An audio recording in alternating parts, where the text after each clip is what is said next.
While I love the Dead by Daylight Resident Evil chapter, and especially Nemesis, I feel like we don't have the full Nemesis. Don't get me wrong, I love the zombies, 3-hit tentacle chases, and his model, but the Nemesis I know is one that doesn't almost solely rely on his tentacle. The Nemesis I know uses pure brute strength to obliterate anything in his way. Of course, I've never played the original RE3, just seen the remake, so what I think of the Nemesis could be completely wrong. Still, I would enjoy a Nemesis power that is more built around the fact that he's basically a moving brick wall that has no other goal in life other than to kill you and yell stars in a funny voice. So that's what I'm going to present to you all today. Be warned that I wanted this rework to be more based on a fun and unique concept than a balanced one. But that also doesn't mean I give him a rocket launcher instantly. Still, feel free to add on or critique me in the comments.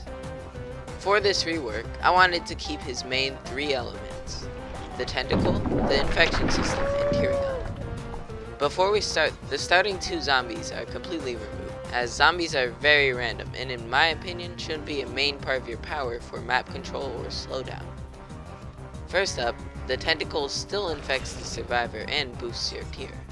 The main change I made is that so it can no longer deal damage. Currently, the tentacle creates a 3-hit chase, where you need to hit the survivor once to infect and then you can damage. While I enjoy that, it makes most Nemesis players mainly rely on the tentacle. While in-game he just uses his fist and his strength. Now you might think this renders the tentacle completely obsolete, but shut up loser, you haven't even finished the video yet.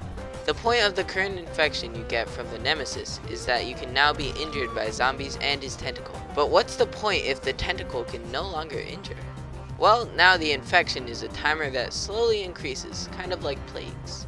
The first tentacle hit starts the infection, and the second sets your infection meter to 20% instantly. If you have infected more than 20%, or it's your third tentacle hit in the same chase, nothing happens. The infection also doesn't build up when you are downed, hooked, or being chased. At full infection, you get zombified. Now, I know, it might be crazy, but I think it would be sick if there was a zombification system in DBD and it would be good slowdown. But you can run out of vaccines. Shut up. Yeah, that's true though. Fine, vaccines now respawn in their crates after a certain amount of time. Think of it like Pig's reverse bear traps, but much easier to activate and much easier to get rid of. By the way, zombification is basically the same as dying without being sacrificed, like if you are moried or bleed out. If you are infected and die normally, then you will become a zombie. Originally, I thought the way the infection system would look on the HUD is that it's still a heartbeat monitor, but the closer you are to zombification, the more flat the heartbeat gets. And also, the blue around your vision gets a little brighter. This might be confusing to new players, so might want to make it something simple, like Albert Wesker's Ouroboros infection, or the pig's timer. Anyways, on to tiering up. The Nemesis currently starts at tier 1 and can level up to tier 3, with each tier basically making the tentacle better. In my opinion, each tier should build up that brick wall-like behavior of his. Tentacle hits now boost your tier up more, and you also passively gain it in chase. Why? Well, you'll be tentacling less often since you can't injure with it, and because there are 4 tiers now. At tier 2, your tentacle infects to 35% instead of 20% on the second hit, and your pallet stun duration is about 30% less. At tier 3, you are able to break everything with your M1, pallets, walls, and even generators. Breaking a pallet or a wall takes as long as it currently does with your tentacle, and breaking a generator is basically as long as the default mist attack. I think while this is useful, it also conveys how much of an absolute powerhouse Nemesis is. And if breaking a generator is too fast, might want to get rid of that 4% instant regression that happens usually. Tier 4 is when things may get a little crazy. By a little crazy, I mean it may break a lot of things.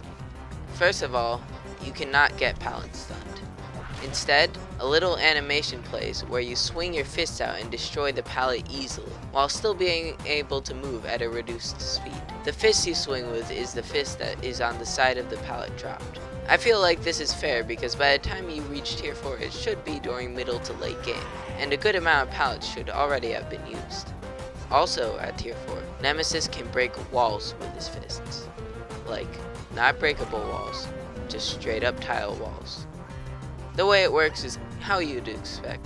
The Nemesis M1's a wall, it creates a Nemesis-sized hole in the wall, and you or a survivor can walk through it. There can only be one break in the same wall, and after 2 minutes the entity rebuilds the wall in its entity-like fashion with funny little spider legs and pieces floating back together. There can only be 2 open walls at a time though, so if you break another, the entity rebuilds the first one. There are maps without tiles, so you also can break windows in indoor maps' default walls. After hearing this rework, you might be wondering, is this even balanced at all, or is this guy insane? And I can't answer those questions. In fact, I was gonna make an add-on that introduces rocket launchers, so you're welcome for not adding that. There is one question I can answer though, and that question is, was it fun to think about how this reworked Nemesis would do in-game?